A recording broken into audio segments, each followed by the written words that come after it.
Do men and women age differently? The answer is really not so much. Aging is thought of as a masculinizing process.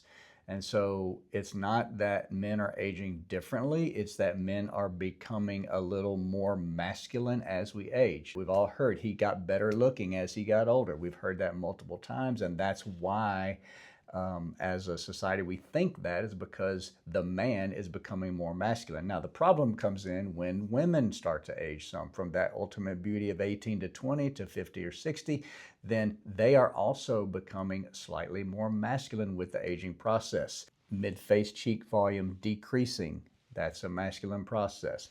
The jawline becoming heavier, more full, more robust, squarer, those are all masculinizing processes that on a woman's face we don't like typically. And so that's why women are always talking about, my husband got better looking as we got older and I did not. I got just older looking. So it's not that there's a different aging, it's that our society favors a man that becomes more masculine and does not favor a woman that tends to become more masculine as she ages. This has been Face to Face with the Face Fixer, Dr. Kenneth Sanders. Thank you.